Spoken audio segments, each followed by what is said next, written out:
Hello, everyone. I'm Jack Guay. Welcome back to another episode of Just Say Guay. I know there's been a drought, and I'm sorry, but I'm back. Tonight, I have Vegas Knights prospect and Providence College hockey player, my friend, Jack Dugan, who's going to conduct an over-the-phone interview with you guys to see. I've conducted 10 questions, and I hope you enjoy. Let's go. Let's get him on the phone.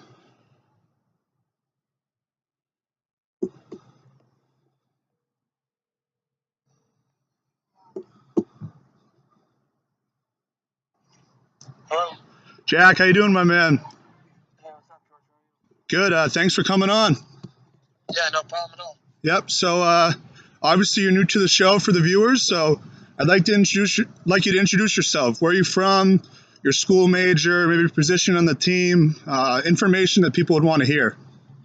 Yeah, this year I was a freshman on the hockey team. I played mostly right wing all season, and I'm from Rochester, New York. It's about 5.5 hours from Providence, and right now I'm actually undeclared major. I'm hoping to figure that out this upcoming semester.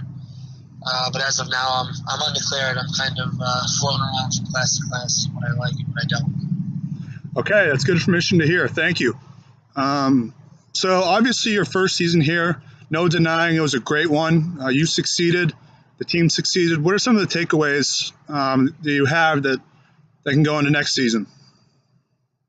Yeah, I mean, for me, I think being a freshman, it was kind of key to learn from the older guys what it means to come in and to be a Friar, basically, to kind of have that expectation of winning, and to basically know that it's an everyday job. It's not just on the weekends when we play or even on ice, but off ice as well. I think next year that me and the rest of my class and everyone else that's returning is going to have a lot of, I'd say, grit and a lot of expectations because we came so close this year.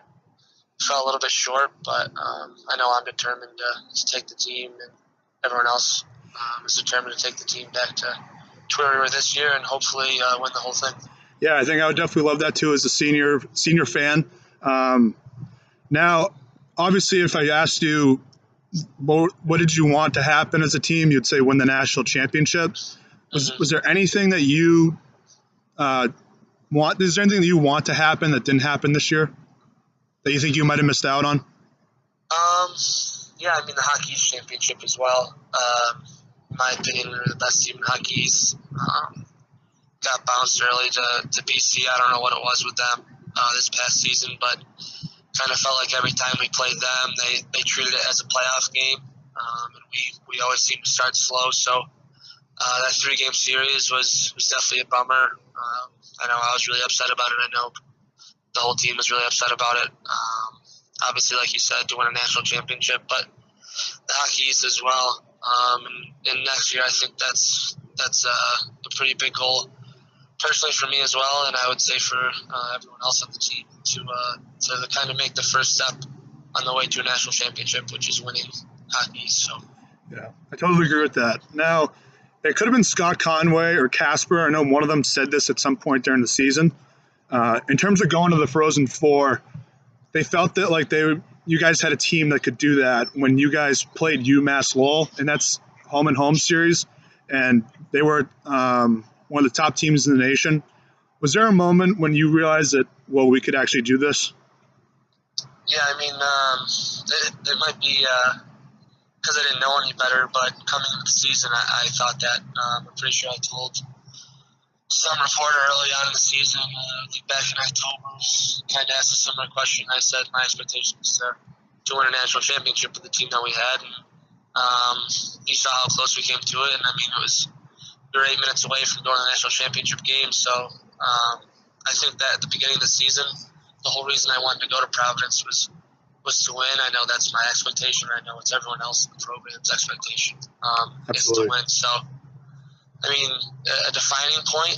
I don't think I really ever was like, wow, this is the this is the games, or this is the game where I think can really propel us. I think just coming into the season, seeing the lineup we had, seeing the guys we had, what every individual could do if we figured out a way to string that together and become a team, then we had a really good shot at it. Yeah, it definitely seemed to come along as the season went on that you guys definitely had a great chance of going the distance, and you guys did go so far. Now, you took a different path than most freshmen in college hockey.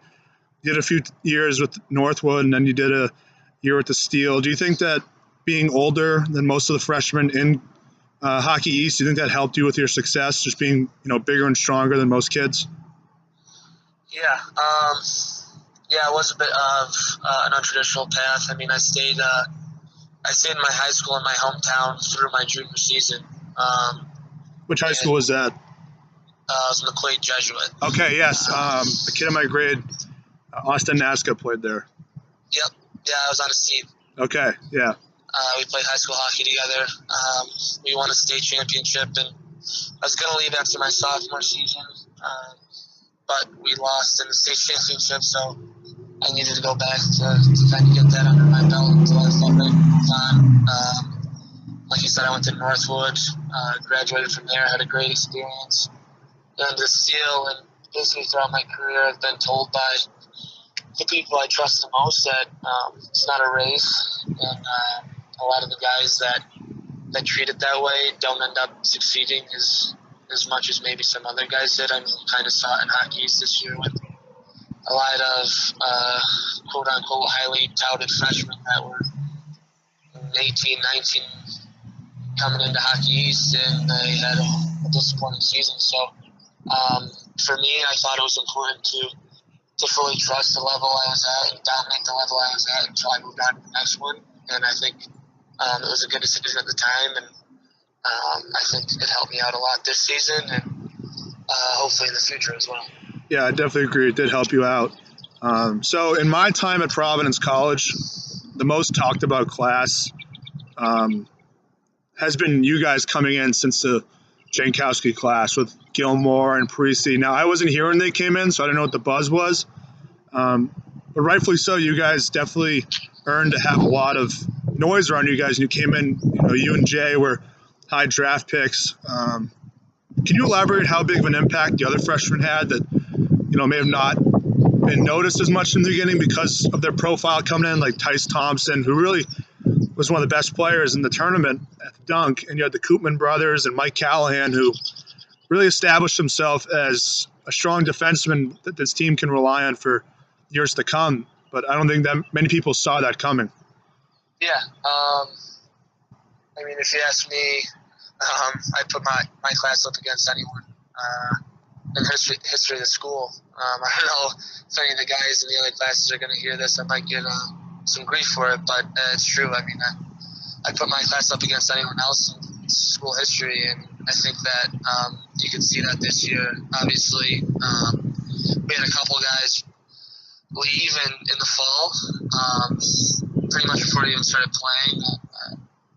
I don't know why they did, but those couple of guys were really good players as well. So I mean, that would have just added to our class. But like you said, we got the Koopman brothers over the Christmas break and going into the second semester, and they were great. I mean, Kyle didn't end up playing any games for us this year. Ended up redshirting, but I think next year he'll be able to help us out a lot. And I think Matt made a great adjustment. Absolutely. This year, obviously, he's really quick. He's got a good stick. Very speedy. He makes smart plays around the net, which we needed, honestly. I mean, we didn't have too many of those smaller, faster guys. So he was great, and I think next year he might be able to burst out a little bit more. He might see a little bit more of them. But as it goes for Tice and Mike, I mean, those were two guys coming in that didn't get the hype that I thought they deserved because I played against them in the USHL. I didn't know that. I knew they played in the USHL, but it's very interesting how you guys overlap with one another. Yeah, so I played against them. We all played 1 year. We all played for 3 different teams. So I played against them, and I knew they were going to be really good players. And obviously, you saw it this year. I mean, Out of my 3 roommates next year, there are 2 of them. We created a pretty significant bond with one another, and I think that the 2 of them had to come in and maybe prove themselves a little bit more than me or Jay did. But no, I mean, Tice obviously has kind of a knack for the net. He knows where to be at the right times. He's kind of a hound, and Mike is a firm D-man on the back end that has more of a scoring touch than I think a lot of people may have noticed this year, just because we had 2, 3 really offensive defensemen. But with that not being there next year, I think you'll be able to see a lot more of Mike, not just in a defensive role, but maybe also a bit of an offensive role. Yeah, so one question I want to throw in, it was very interesting how the Koopman brothers came in. How come hockey can do that where they just bring guys in mid-season? I never see that with basketball or lacrosse. It seems like you have to commit, and you come in the fall before you commit, and that's that. Is it just different rules? Yeah, I honestly couldn't tell you. I have no idea because I didn't go through that process, but I would have to assume so. It might be different rules. It might be the same rules, and it just never happens in basketball. But I honestly, I really don't know. Okay. Now, this was a tough time of the year for the team. You talked about it earlier. But back to the Boston College Hockey East playoff series. You guys were one of the top teams in that tournament, and to get bounced early, how hard was it to watch and see if you guys can get into the tournament? Like, even though you guys definitely deserved it, but it still might not have happened had Boston College, who, in my opinion, they luckily got hot at the right time, and they could have bounced you guys. Because, thank goodness, Northeastern, a team that obviously had a disappointing NCAA tournament after winning the Bean Pot and Hockey East, they really helped you guys get a bid. Yeah, it was really tough to watch. I mean, I remember watching it in a restaurant, the Hockey East championship game, and it coming down to the wire. Crossed my fingers the whole time, and looking back on it, I probably shouldn't have watched it because it's out of my control. But I was really disappointed. I mean, like I said, I went to Providence to win. Getting bounced early was definitely a hard pill to swallow, but lucky enough, we got a bounce to get into the big tournament, and we definitely made some noise there.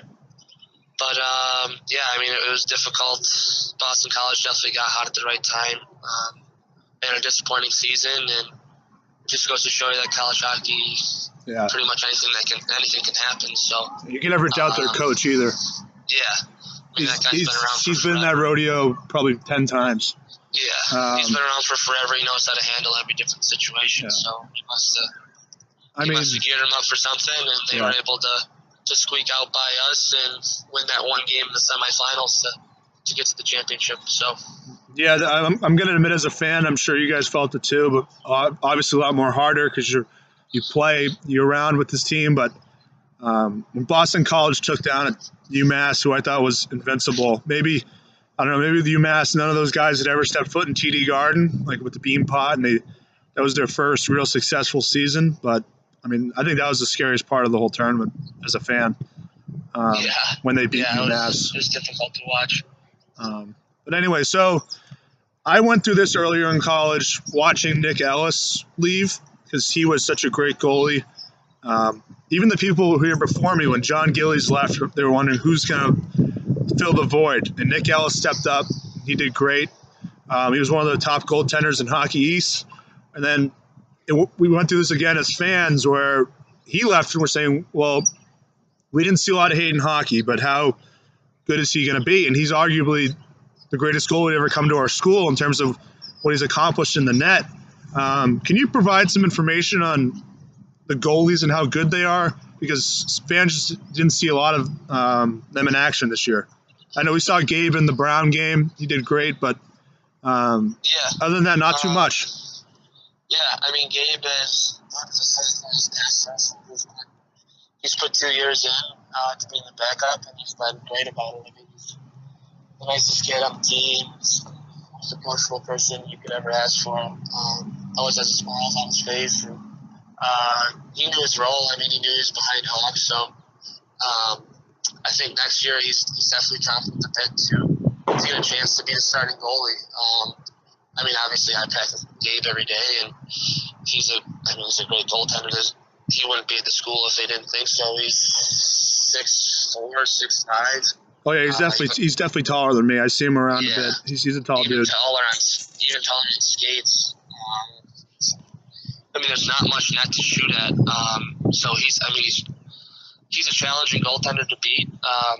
Like I said, it's obviously different in games, and unfortunately, Gabe didn't get too many of those this year. But practice-wise, he's a great goalie. And Jake Kucharski is another kid in my class who came in halfway through, who's kind of a similar story. I mean, he's 4', 6'5", even taller on skates, and big in the net. There's not much net to shoot at. So between the two of them and then the grad transfer that we're getting from Harvard.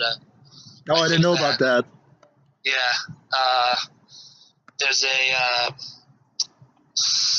I'm not sure what his name is, but he announced that he was transferring to Providence earlier. Okay, that should be interesting.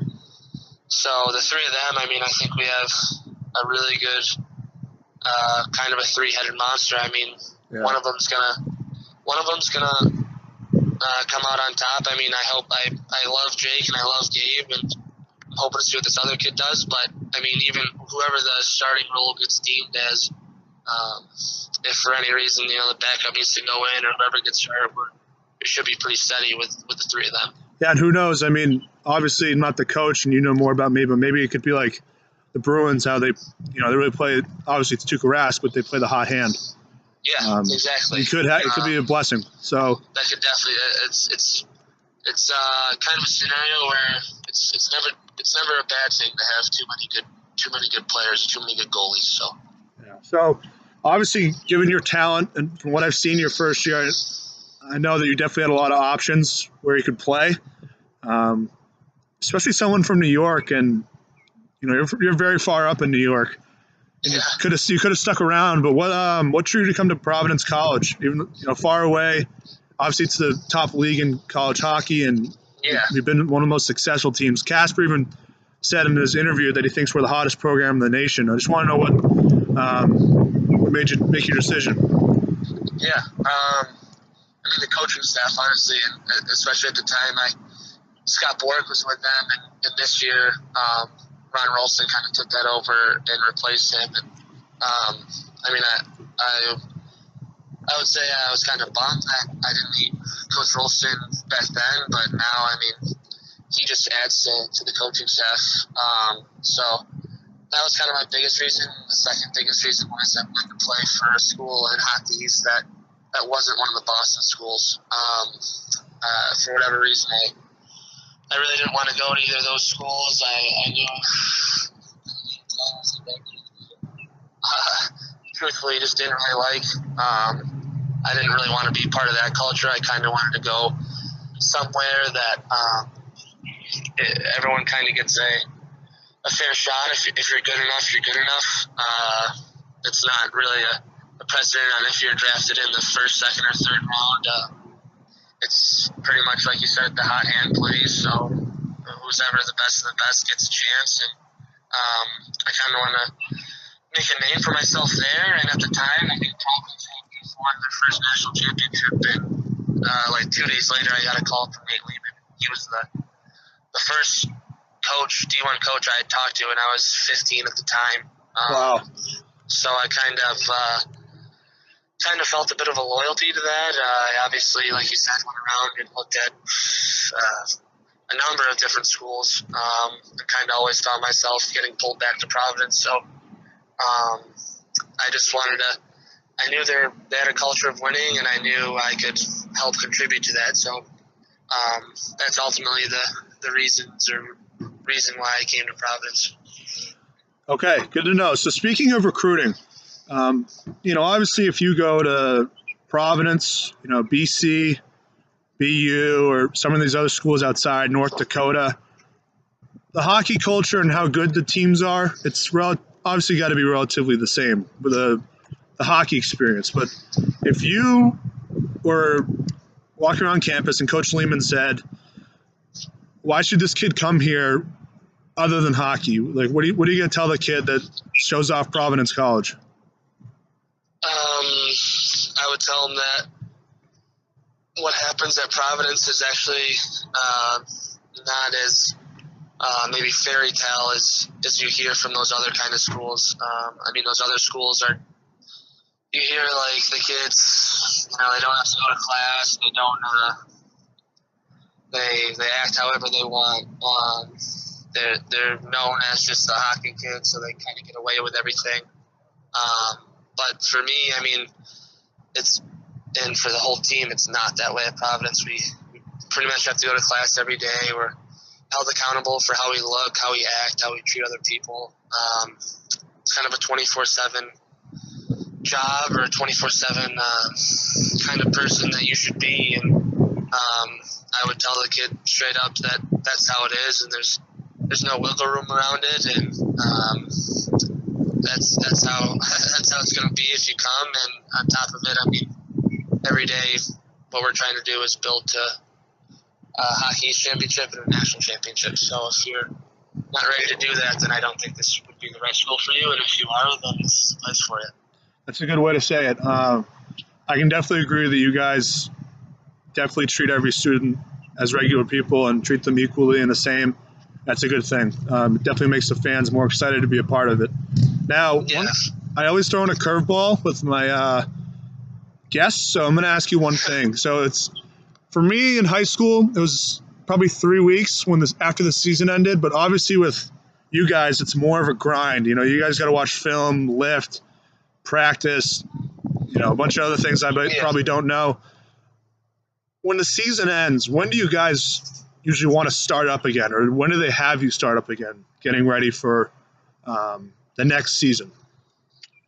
This year we got 2 weeks off. Okay. So we had 2 weeks off, and then the last week before finals week and finals week, we were in the gym again. Okay, that's good. It just shows how hard you guys work. Yeah, it's definitely a 12-month or a yearly sport. There's really no time off, whether that's off ice or on ice or video or whatever you may think of. I mean, it's pretty much 24/7, 365. So that's good to know. It seems like you guys are trying to get right back on track and pursue the next championship. So, Jack, I appreciate you for coming on. Are you going to development camp this year? Yeah, the last week of June, I'll be out there. Well, best of luck, and hopefully I'll catch you around this fall. Yeah, thanks, George. Appreciate it. Yep. Have a good one. You too. Bye. All right, ladies and gentlemen, that's it with me and Jack Dugan. I hope you enjoyed, and as always, just say Guay. I'm out.